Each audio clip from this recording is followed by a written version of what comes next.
హత్రాస్లో జరిగిన తొక్కిసలాట ఘటనలో 120 మందికి పైగా ప్రాణాలు కోల్పోయారు. ఉత్తరప్రదేశ్ సీఎం యోగి ఆదిత్యనాథ్ ఈ ఘటనపై అధికారులతో ఉన్నత స్థాయి సమీక్షా సమావేశాన్ని నిర్వహించారు. తర్వాత మీడియా సమావేశం ఏర్పాటు చేశారు.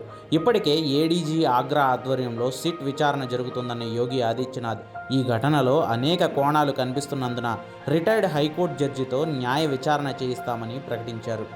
इस पूरी घटनाक्रम के लिए हम लोगों ने एडीजी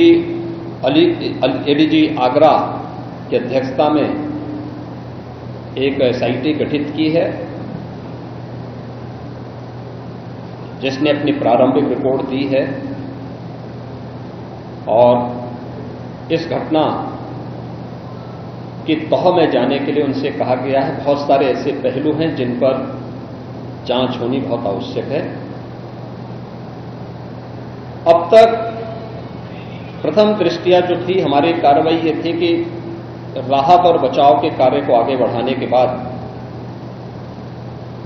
आयोजकों को पूछताछ के लिए बुलाना,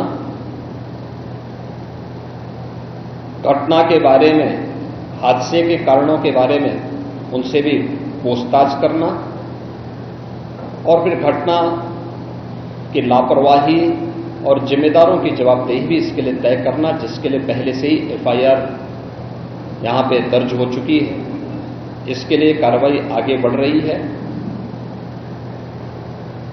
हम लोग इस बात को किसी भी प्रकार से डिनाई नहीं कर सकते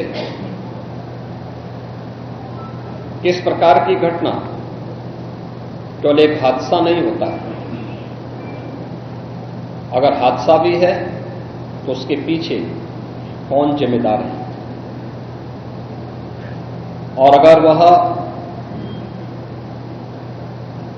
घटना घटित हुई है तो इसके पीछे हादसा नहीं तो साजिश किसकी है,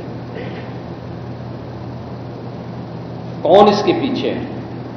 इन सभी पहलुओं को लेकर के राज्य सरकार ने तय किया है कि हम इसका एक जुडिशियल इंक्वायरी भी करवाएंगे और जुडिशियल इंक्वायरी हाईकोर्ट के एक रिटायर्ड जज की अध्यक्षता में होगी, जिसमें प्रशासन और पुलिस के भी रिटायर्ड सीनियर अधिकारियों को रख करके इस पूरी घटना की तह में जाकर के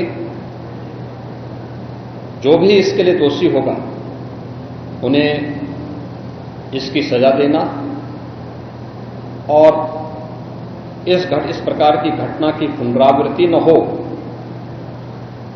इनके बारे में एक सुझाव और एक एसओपी उनके माध्यम से बनाई जा सके, जिसे आगे इस प्रकार के किसी भी बड़े आयोजन में लागू किया जा सके। यह हम लोग सुनिश्चित करेंगे। राज्य सरकार ने और केंद्र सरकार ने,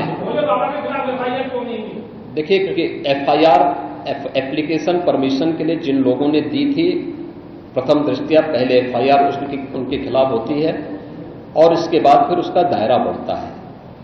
ये सभी अन्य लोगों के दायरे में आएंगे, जो भी इसके लिए जिम्मेदार होंगे वो इसमें आएंगे। केंद्र और राज्य सरकार ने आर्थिक सहायता की भी घोषणा की है। जो निर्दोष लोग इस पूरे हादसे के शिकार हुए हैं, उनके जो नाबालिग बच्चे हैं, जो स्कूल में पढ़ने वाले बच्चे हैं, उनको हम उत्तर प्रदेश मुख्यमंत्री बाल सेवा योजना के अंतर्गत उन बच्चों की पढ़ाई की व्यवस्था हम लोग राज्य सरकार से करवाएंगे। उन्हें जिस भी स्कूल में पढ़ रहे होंगे, जिन भी संस्थाओं में पढ़ रहे होंगे, या उनके स्कॉलरशिप आदि की व्यवस्था के लिए भी राज्य सरकार ने तय किया है।